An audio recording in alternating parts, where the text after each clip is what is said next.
আসসালামু আলাইকুম। আজকে তৈরি করে দেখাবো রেস্টুরেন্ট স্টাইলে তান্দুরি চিকেন।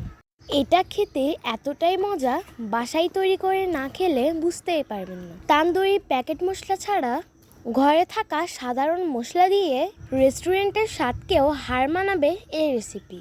কিভাবে বানাই চলুন দেখে নিই। এখানে 2 কেজি ওজনের একটা ব্রয়লার মুরগির 4 পিস করে কেটে নিয়েছি। ভালোভাবে ক্লিন করে পানি ঝরিয়ে নিয়েছি। এখন চিকেনগুলোকে আমি ডিপ কাট করে নিচ্ছি। চিকেনগুলোকে এমনভাবে কাটতে হবে যাতে হাড় পর্যন্ত এটা ঠেকে যায়। এভাবে কাটলে মশলাগুলো চিকেনের গায়ে ভালোভাবে ঢুকে যায়। সেক্ষেত্রে চিকেনটা খেতে বেশি মজা লাগে। ভালো লাগার যে ব্যাপার সেটা নির্ভর করবে আপনার চিকেনের কাটিংয়ের উপর। প্রথমে একটা বাটিতে স্বাদমতো লবণ দিয়ে দিব, 1 টেবিল চামচ আদা এবং 2 টেবিল চামচ রসুন পেস্ট দিয়ে দিব, 3 টেবিল চামচের মতো লেবুর রস দিয়ে দিব, উঁচু করে 3 টেবিল চামচ গুঁড়ো দুধ দিয়ে দিব। লেবুর রস এবং গুঁড়ো দুধ দেওয়ার ফলে এটা টক দইয়ের কাজ করবে, সেক্ষেত্রে আর টক দই দেওয়া লাগবে না। সব কিছু একসঙ্গে ভালোভাবে মিক্স করে নিব। এর মধ্যে দিয়ে দিচ্ছি 2 টেবিল চামচ সয়া সস। এবার সব কিছু একসঙ্গে হাত দিয়ে মিক্স করে কেটে রাখা চিকেনের গায়ে গায়ে এগুলো ভালোভাবে লাগিয়ে নিব। লেবু এবং লবণ দিয়ে আধা ঘন্টার মতো ম্যারিনেট করার ফলে চিকেনের গায়ের ব্যাড স্মেলটা চলে যাওয়ার পাশাপাশি চিকেনটা অনেক সফট হয়ে যায়। সবগুলো মিশ্রণ চিকেনের গায়ে লাগিয়ে ঢাকনা দিয়ে ঢেকে আধা ঘন্টার জন্য রেস্টে রেখে দিব। আধা ঘন্টা পর ফিরে এলাম। ঢাকনাটা সরিয়ে ওই একই বাটিতে সেকেন্ড ম্যারিনেশনের জন্য মশলাগুলো দিয়ে দিব। দিয়ে দিচ্ছি 1 টেবিল চামচ মরিচ গুঁড়ো, টালা জিরা এবং ধনিয়া গুঁড়া 2 চা চামচ, হাফ টেবিল চামচ গরম মশলা, হাফ চা চামচ টেস্টি সল্ট, গোলমরিচ গুঁড়ো 1 চা চামচ, পনে 1 চা চামচ চিনি। দিয়ে দিচ্ছি 2 টেবিল চামচ পরিমাণ টমেটো সস। সব মশলা একসঙ্গে মিক্স করে চিকেনের গায়ে লাগিয়ে নিব। মশলাগুলো কিভাবে চিকেনের ভিতরে লাগিয়ে নিচ্ছি দেখতেই পাচ্ছেন। একদম হাড় পর্যন্ত কিন্তু মশলাগুলো গেছে, এর জন্যই কিন্তু এটা খেতে বেশি মজা লাগে।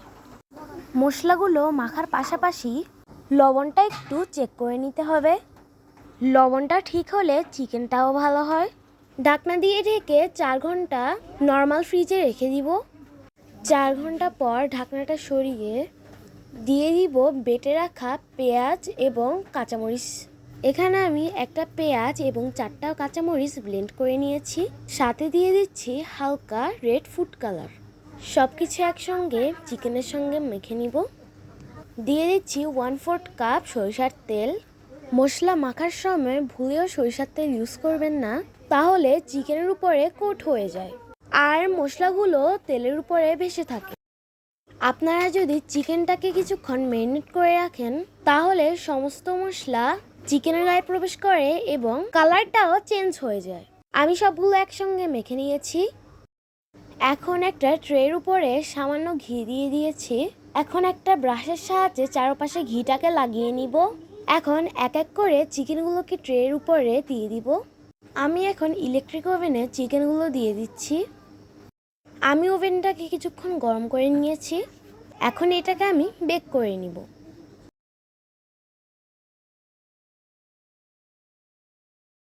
30 মিনিট পর ওভেনটা খুলে চিকেনের গায়ে থেকে যে এক্সট্রা পানি এবং তেল মশলা গড়িয়ে পড়েছে সেগুলোকে ব্রাশের সাহায্যে চিকেনের গায়ে লাগিয়ে নিব। আবার ওভেনে এগুলোকে বেক করে নিব।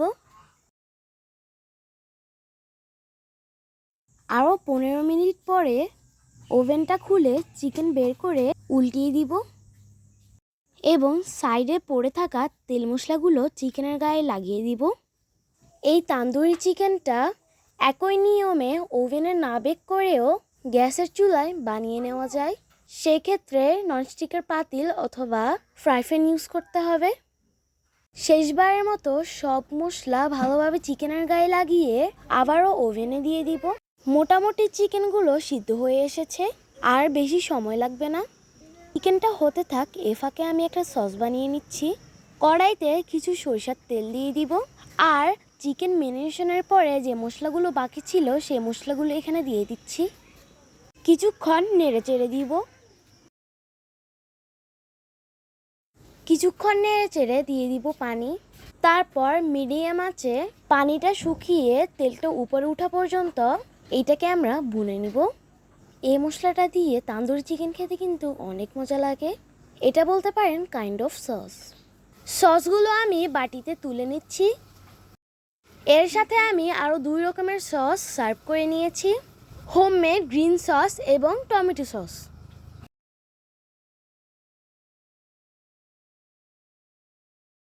কিছুক্ষণ পর ওভেনটা খুলে চিকেনগুলো উল্টিয়ে দিব। এখন চিকেনটা পুরোপুরি ড্রাই হওয়া পর্যন্ত অপেক্ষা করব। 5-6 মিনিট পর ওভেন থেকে চিকেনগুলো বের করে নিব।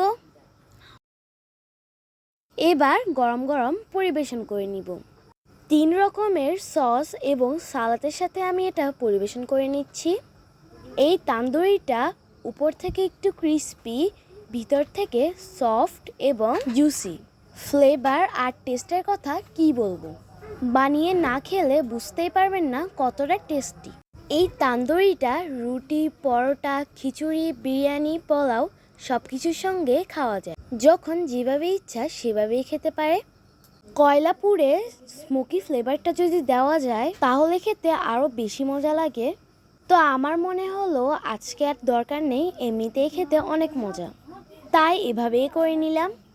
আজকের জন্য এ পর্যন্তই। ভালো থাকবেন সবাই। আল্লাহ হাফেজ।